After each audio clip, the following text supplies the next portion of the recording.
Welcome students. In the last lecture we have discussed about the principles of the organization. એટલે કે 17 principle of the organization આપણે જોયા. So in this lecture we will discuss about the importance benefit of the organization. So importance, the most important function of the management next to the planning is to create the organization. એટલે કે planning પછીનું જો next કોઈ important functions આવતું હોય તો તે છે organisation. The organization has to function for accomplish the plan objective. એટલે કે ઓર્ગેનાઇઝેશન છે એ પ્લાનના ઓબ્જેક્ટિવ છે એ એકોમ્પ્લિશ કરવા માટેનું ફંક્શન છે. The organization itself make the arrangement for delegation of authority, rights, duties and responsibility and clear the interrelationship between the employee and officers. તો તમને ખબર જ છે કે તે ઓર્ગેનાઇઝેશન શું કરે છે તો કે itself make અરેન્જમેન્ટ કરે છે શેનું તો કે ડેલિગેશન ઓફ ઓથોરિટી, રાઇટ્સ છે, ડ્યુટીઝ છે એન્ડ રિસ્પોન્સિબિલિટી છે એને ઇન્ટરરિલેશનશિપ ક્લિયર કરે છે. એમ્પ્લોયી છે અને ઓફિસર્સ છે એની વચ્ચેના ઇન્ટરરિલેશનશિપ છે તે પણ ક્લિયર કરે છે. If we compare the organisation with human brain then the organisation is the structure of body. એટલે કે આપણે ઓર્ગેનાઇઝેશન છે એ સ્ટ્રક્ચર છે એમ કે બોડી છે. Whatever the human mind decide it is implemented by the human body. It means આમાં એવું કહેવા માંગે છે કે ભાઈ મેનેજમેન્ટ છે એ બ્રેઇન છે, જ્યારે ઓર્ગેનાઇઝેશન છે એ બોડી છે. એટલે કે બ્રેઇન દ્વારા જે ડિસિઝન લેવામાં આવે છે ઇમ્પ્લિમેન્ટ કોના દ્વારા થાય તો કે બોડી દ્વારા થાય છે. એવી જ રીતે કે whatever the human mind decide એટલે કે હ્યુમનનું માઇન્ડ ડિસાઇડ કરે છે it is implement by the human body. તો એવી જ રીતે ઓર્ગેનાઇઝેશનમાં પણ કે જે ભાઈ મેનેજમેન્ટ છે જે ડિસાઇડ કરે છે ઇમ્પ્લિમેન્ટેડ કોના દ્વારા કરવામાં આવે છે તો કે ઓર્ગેનાઇઝેશન દ્વારા.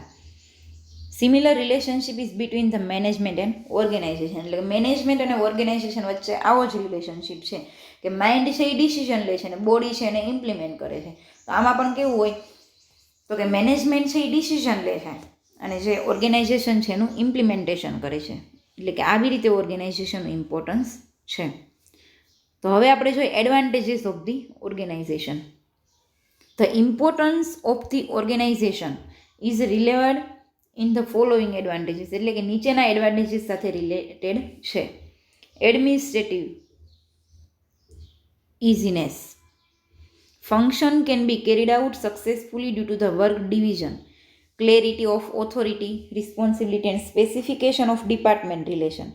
એટલે ઓર્ગેનાઇઝેશન દ્વારા શું થાય છે તો કે વર્કનું ડિવિઝન થાય છે, ઓથોરિટીની ક્લેરિટી થાય છે, responsibility and specification of department એટલે કે જે ડિપાર્ટમેન્ટ છે એનું સ્પેસિફિકેશન થાય છે ને ઓથોરિટીની ક્લેરિટી થાય છે, રિલેશનશિપ છે એનું પણ ક્લેરિફિકેશન થાય છે. There is a no scope of disharmony or clash. એટલે કે અહીંયા ડિસહાર્મોની અને ક્લેશ છે એટલે કે ક્લેશ થવાનો સ્કોપ રહેતો નથી. There is a no confusion or misunderstanding about the work. એટલે કે વર્ક છે એને રિલેટેડ પણ કન્ફ્યુઝન રહેતું નથી. એટલે કે એડમિનિસ્ટ્રેટિવ ઇઝીનેસ એટલે કે વહીવટી જે છે એ ઇઝીનેસ એટલે કે ઇઝીલી થઈ શકે છે. વહીવટ જે છે વહીવટી રીતે કાર્યો જે છે સત્તા, ક્લેરિટી ઓફ ઓથોરિટી છે, વર્કનું ડિવિઝન છે, પછી વર્કનો ક્લેશ થતો નથી, મિસઅન્ડરસ્ટેન્ડિંગ કે કન્ફ્યુઝન થતું નથી એટલે administrative easiness. Benefits of specialisation એટલે કે સ્પેશિયલાઇઝેશનનો બેનિફિટ, વિશિષ્ટીકરણનો આવો આપણે એક પ્રિન્સિપલ પણ જોયો હતો. Organisation fix the work group and allocate the work to properly qualified people, hence the every function is carried out by the expert. એટલે કે ઓર્ગેનાઇઝેશન છે વર્ક ફિક્સ કરે છે અને અલોકેટ કરે છે પ્રોપરલી, ક્વોલિફાઈડ પીપલ હોય એને જ અલોકેટ કરે છે જેના કારણે જે એક્સપર્ટ છે એના નોલેજનો બેનિફિટ્સ મળે છે. એટલે કે benefit of specialisation. Increase in the working skill એટલે કે જે વર્કિંગ સ્કિલ છે એ પણ ઇન્ક્રીઝ થાય છે કે જે એમ્પ્લોયીની. The function, authority, duties and responsibility of every employee are clearly explain. એટલે કે ઓથોરિટી છે, રિસ્પોન્સિબિલિટી છે આ બધું ક્લિયરલી એક્સપ્લેન કરેલું હોય, ક્લિયરલી કીધેલું હોય. Hence work within his limits એટલે કે વર્ક છે એની લિમિટ્સમાં જ થાય છે. Consequently his skill and efficiency increase. એટલે કે અગાઉથી જ એના ફંક્શન એટલે કે એનું વર્ક, એની ઓથોરિટી, એની ડ્યુટી, રિસ્પોન્સિબિલિટી આ બધું ક્લિયર હોય જેથી કરીને સ્કિલ પણ ઇન્ક્રીઝ થાય છે, એફિશિયન્સી પણ ઇન્ક્રીઝ થાય છે અને વર્ક પણ ઇન્ક્રીઝ થાય છે. Maximum utilisation of the resources. Every one has a limited sources available. હવે બધા પાસે સોર્સિસ કેવા હોય તો કે લિમિટેડ જ હોય. Well planning, skill, employ and good working style make the possible the maximum utilisation of the resources. એટલે કે વેલ પ્લાનિંગ કરેલું હોય, સ્કિલવાળા એમ્પ્લોય હોય તો શું થાય છે તો કે જે રિસોર્સિસ છે એનું મેક્સિમમ યુટિલાઇઝેશન થાય છે, એટલે કે મહત્તમ ઉપયોગ પોસિબલ છે. મોટિવેશન ફોર ડેવલપમેન્ટ એટલે કે ડેવલપમેન્ટ, વિકાસને પણ પ્રોત્સાહન મળે છે. The development of any units depend on its efficient organisation. એટલે કે કોઈ પણ યુનિટ છે એનું ડેવલપમેન્ટ શેના પર ડિપેન્ડ છે તો કે એના એફિશિયન્ટ ઓર્ગેનાઇઝેશન પર ડિપેન્ડ છે. Efficient system reduce the cost and increase the profit. એટલે કે જો સિસ્ટમ છે એફિશિયન્ટ હોય તો કોસ્ટ એની રિડ્યુસ થાય છે અને પ્રોફિટ એનો ઇન્ક્રીઝ થાય છે. Profit increase is a savings and saving max possible investment and financial resources for development. હવે પ્રોફિટ કોસ્ટ ઘટવાની તો પ્રોફિટ ઇન્ક્રીઝ થવાનો, પ્રોફિટ ઇન્ક્રીઝ થાય તો એનું સેવિંગ શું થાય વધે. હવે સેવિંગ એનું વધે તો સેવિંગ વધે તો શું પોસિબલ થાય તો કે ઇન્વેસ્ટમેન્ટ વધે એટલે કે રોકાણ વધે, અને રોકાણ વધે તો એ બીજા ફાઇનાન્શિયલ રિસોર્સિસ છે એને પરચેસ કરી શકે છે.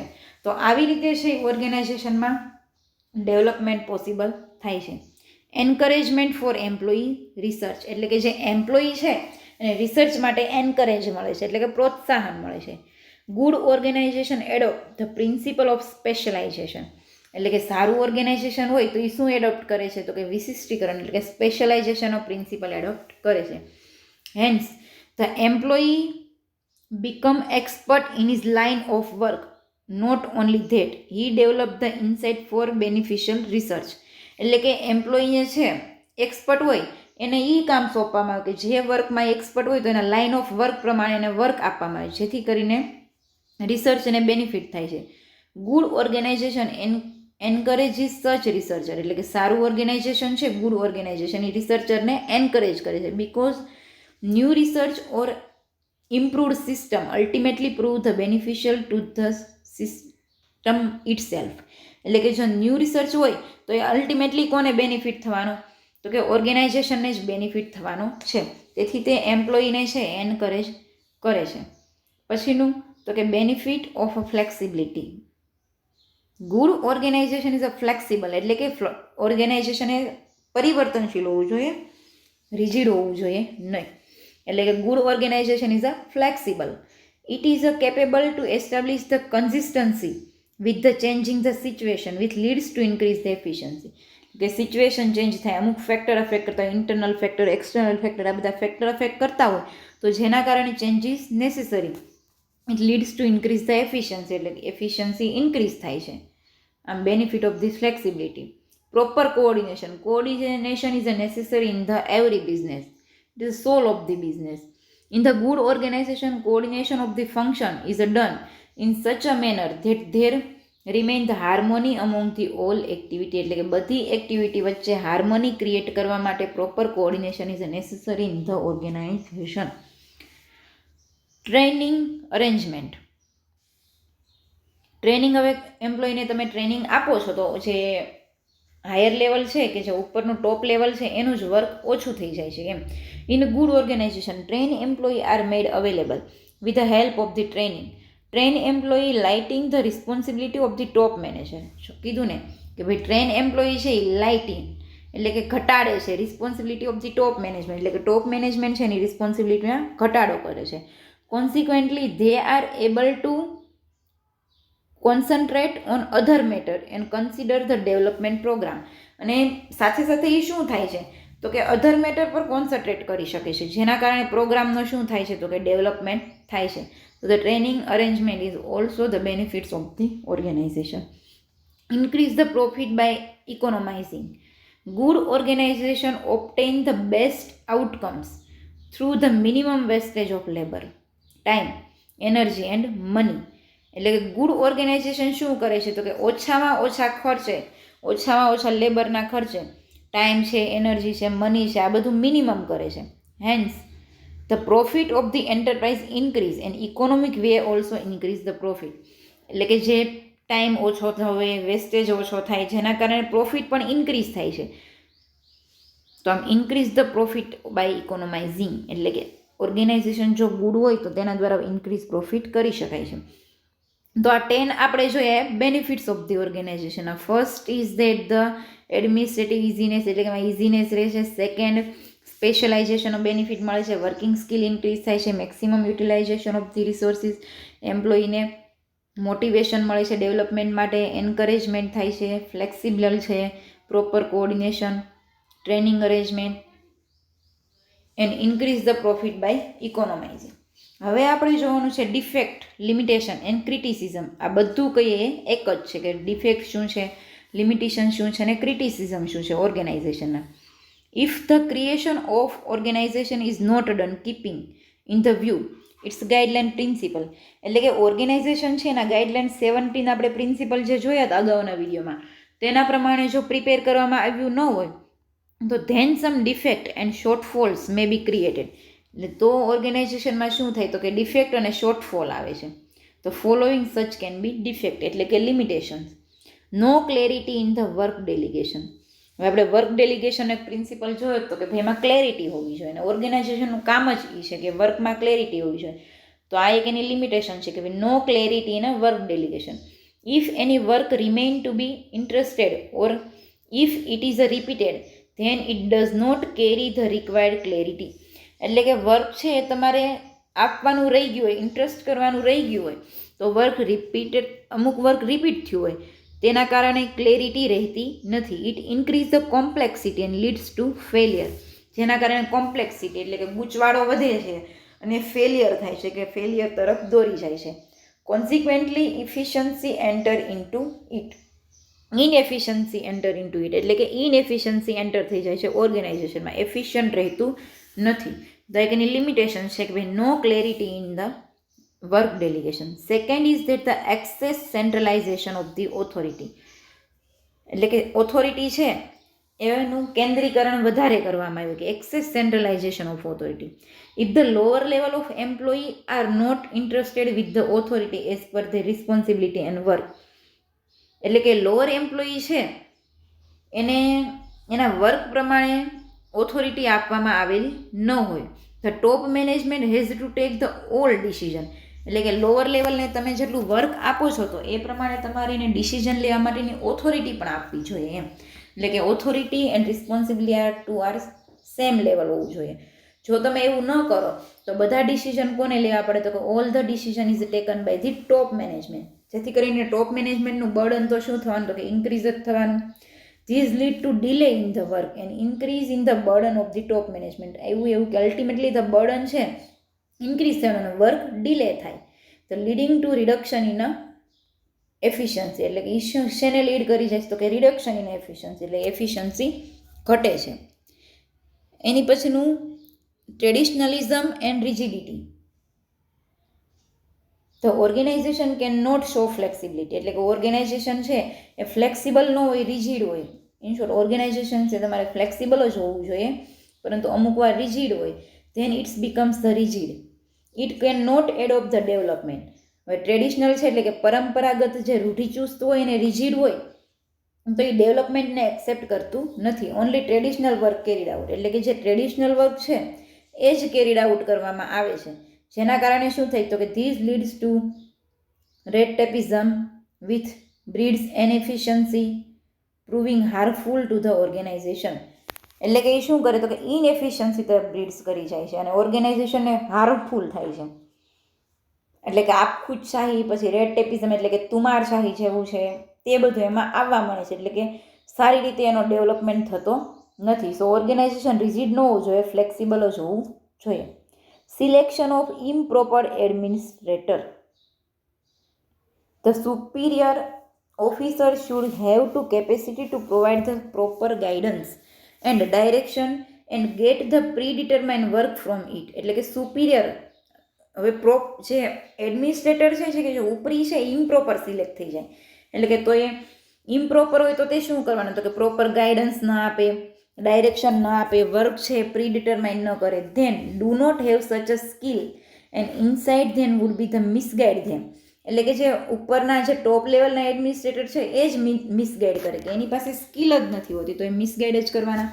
This would lead to increase in a mistake and decrease the efficiency, એટલે કે મિસ્ટેક ઇન્ક્રીઝ થાય છે અને એફિશિયન્સી ઘટે છે. એટલે કે જો ઇમ્પ્રોપર એડમિનિસ્ટ્રેટર હોય તો વર્ક બધું રોંગ જ થવાનું, રોંગ વેમાં થાય, પછી મિસ્ટેક વધી જાય છે, એફિશિયન્સી ઘટી જાય છે. Wrong allegation would leads to employee lose the good faith and trust and ultimately leading the rise in a inefficiency. Ultimately શું થવાનું તો કે વિશ્વાસ ઘટે, ટ્રસ્ટ ઘટે વર્ક પ્રત્યે, અલ્ટિમેટલી છેલ્લે શું થાય તો કે ઇનએફિશિયન્સી ઇન્ક્રીઝ થઈ. એટલે કે સિલેક્શન ઓફ ઇમ્પ્રોપર એડમિનિસ્ટ્રેટર હોય તો પછી જે બિઝનેસનો ગોલ છે અચીવ થતો જ નથી. લેક ઓફ કોઓર્ડિનેશન એટલે કે સંકલનનો અભાવ. there is a no proper arrangement of coordination is create the disharmony એટલે કે ડિસહાર્મોની ક્રિએટ થાય છે. And that result in to the wastage of time, energy, money, આ બધું વેસ્ટ થાય છે. That's why it is said that coordination is a soul of the management. એટલે કે કોઓર્ડિનેશન છે મેનેજમેન્ટનો શું છે તો કે સોલ છે, આત્મા છે. લેક ઓફ ધી કોમ્બિનેશન એટલે કે સમન્વયનો અભાવ. If the success is a required to be achieve if any work combine and harmonious effort are essential. એટલે કે સક્સેસ માટે છે કોઈ પણ વર્કને તમારે કમ્બાઈન કરવું પડે ને હાર્મોનિયસ એફોર્ટ એટલે કે એકસાથે એફોર્ટ કરવા પડે. If it is a not done so confusion and misunderstanding can be increase. જો આવી રીતે વર્ક કરવામાં ન આવે, કોમ્બિનેશન કરીને વર્ક કરવામાં ન આવે તો કન્ફ્યુઝન અને મિસઅન્ડરસ્ટેન્ડિંગ છે વધે છે. Which leads to reduce the efficiency એટલે કે અલ્ટિમેટલી જે બિઝનેસની એફિશિયન્સી છે એ રિડ્યુસ થાય છે. રિસ્પોન્સિબિલિટી વિધાઉટ ધ ઓથોરિટી એટલે કે ઓથોરિટી વગર તમે રિસ્પોન્સિબિલિટી આપો એમ. It is a essential to empower a person in order to fulfil his responsibility. Without the authority person may find it difficult to fulfil his responsibility. કે તમે જો એને ઓથોરિટી આપતા નથી, કે આપણે પહેલાં જ જોયું કે રિસ્પોન્સિબિલિટી અને ઓથોરિટી બંને વચ્ચે બેલેન્સ હોવું જોઈએ, કે એકબીજાથી વધારે હોવા જોઈએ નહીં. જેટલી રિસ્પોન્સિબિલિટી છે તેટલી જ ઓથોરિટી હોવી જોઈએ. એટલે પર્સનને જો તમે ઓથોરિટી પ્રોપર ન આપો તો એની રિસ્પોન્સિબિલિટી છે એ ફૂલફિલ કરવામાં ડિફિકલ્ટી થાય છે. He has to consult his a superior which leads to delay and wastage of time. એટલે કે એના લીધે શું થવાનું તો કે ડિલે થવાનું અને ટાઈમનો વેસ્ટ થવાનું. એટલે કે રિસ્પોન્સિબિલિટી છે ઓથોરિટી વગર આપવી જોઈએ નહીં. Extra burden of the administrative officer એટલે કે એડમિનિસ્ટ્રેટિવ ઓફિસર છે એનું extra burden. The main function of the administrative officer R planning and guidance. તો કે એડમિનિસ્ટ્રેટિવ ઓફિસર છે જે ટોપ લેવલના, એનું ગાઈડન્સ શું છે તો કે પ્લાનિંગનું. If is a interested with several types of work his work load would increase. એટલે કે એને જો બીજા બધા ટાઈમમાં એને ઇન્ટરેસ્ટ લેવાનો હોય તો પછી એનો લોડ શું થવાનો તો કે ઇન્ક્રીઝ થવાનો. Consequently he would not able to complete even a single work properly. These would be harmful to the organisation. એટલે કે ઓર્ગેનાઇઝેશનને શું કરે છે તો કે હાનિ પહોંચાડે છે. કેમ તો કે સિંગલ વર્ક પણ એને એકસાથે વધારે કામનું બર્ડન હોય તો પછી એના દ્વારા એક સિંગલ વર્ક પણ પ્રોપરલી થતું નથી. અવોઇડિંગ the objective. There should be concentration on the main objective of the business enterprise. એટલે કે સૌથી પહેલાં તો બિઝનેસ એન્ટરપ્રાઇઝ છે એનું કોન્સન્ટ્રેશન ક્યાં હોય તો કે મેઇન ઓબ્જેક્ટિવ પર જ હોવાનું. Important duty can be never to be ignored. એટલે કે ઇમ્પોર્ટન્ટ ડ્યુટી ક્યારેય ઇગ્નોર કરવી જોઈએ નહીં. If it so happen then it is a possible that the unit may fail even if the single duty of the objective is ignored that it can be damage of the organization seriously. એટલે કે main objective ઓર્ગેનાઇઝેશનનો શું છે એને avoid કરવામાં આવે, ઉપેક્ષા કરવામાં આવે, ઇગ્નોર કરવામાં આવે તો ઓર્ગેનાઇઝેશનનો ગોલ અચીવ થતો નથી. તો ઓર્ગેનાઇઝેશન સક્સેસ જ ન થાય. કારણ કે ઓર્ગેનાઇઝેશનનો મેઇન શું છે તો કે ગોલ અચીવ કરવા માટે જ બધું કરવામાં આવે છે. જેના કારણે જો ગોલને અવોઇડ કરવામાં આવે ઓબ્જેક્ટિવને તો પછી ઓર્ગેનાઇઝેશન કંઈ કામનું રહેતું નથી. Wrong allocation of duties. હવે ડ્યુટીની રોંગ અલોકેશન કરવામાં આવે તો પણ વર્ક સારી રીતે થતું નથી. Proper person should be interested proper duty. એટલે કે પ્રોપર પર્સનને પ્રોપર ડ્યુટી જ ઇન્ટરેસ્ટેડ એટલે કે પ્રોપર વર્ક જ એને આપવું જોઈએ. For example, if a typist is ask to write the books of account then what would happen. એટલે કે તમે ટાઈપિસ્ટને એમ કહો કે ભાઈ તું બુક્સ ઓફ અકાઉન્ટ લખે, કે તું અકાઉન્ટ લખ એમ કે ખાતા વહી લખ, તો પછી એ કામ પ્રોપર થાય તો કે નો જ થાય. કારણ કે ટાઈપિસ્ટનું કામ છે ટાઈપિંગ કરવાનું, એટલે એનાથી એ ખાતા વહી બુક્સ ઓફ અકાઉન્ટ લખાવાના નથી. તો રોંગ પર્સનને રોંગ ડ્યુટી આપે તો જેના કારણે વેસ્ટેજ ઓફ ટાઈમ, એનર્જી અને મની જ થવાનું એમ. મેની પ્રોસિજર એટલે કે ઘણી બધી વિધિઓ હોય ઓર્ગેનાઇઝેશનમાં કે high insistence of procedure in any organization prove the harmful. એટલે કે ઘણી બધી વિધિઓ હોય ઓર્ગેનાઇઝેશન તો પછી એ હાર્મફુલ જ છે કે નુકસાનકારક જ છે. Unnecessary process are not useful expert in a wasting time and energy. એટલે કે અનનેસેસરી પ્રોસેસ છે બધી નકામી, એ યુઝફુલ નથી થતી, પરંતુ એ ટાઈમ વેસ્ટ કરે છે અને એનર્જી વેસ્ટ કરે છે. તો આ 11 જેટલી આપણે જોઈ તે ઓર્ગેનાઇઝેશનની લિમિટેશન્સ હતી. તો આજના વિડીયોમાં આપણે ઓર્ગેનાઇઝેશનનું ઇમ્પોર્ટન્સ, બેનિફિટ્સ એન્ડ લિમિટેશન્સનો સ્ટડી કર્યા. તો હવે અહીંયા આપણે તમારું યુનિટ નંબર 4B કે જે ઓર્ગેનાઇઝેશન છે એ કમ્પ્લીટ થાય છે. આવતા વિડીયોથી આપણે તમારું યુનિટ નંબર 4A કે જે મેનેજમેન્ટ બાય ઓબ્જેક્ટિવ છે તે સ્ટાર્ટ કરીશું. ઓર્ગેનાઇઝેશનમાં આપણે સૌથી પહેલાં એની ડેફિનેશન જોઈ, પછી ગુડ મીન્સ કે આઈડિયલ ઓર્ગેનાઇઝેશનની કરેક્ટરિસ્ટિક, પછી 17 પ્રિન્સિપલ, પછી ઇમ્પોર્ટન્સ, બેનિફિટ્સ એન્ડ લિમિટેશન્સ. આટલું ઓર્ગેનાઇઝેશનમાં આપણે સ્ટડી કર્યા. તો આવતા વિડીયોથી આપણે હવે unit number 4A management by objective તે જોઈશું. Thank you students.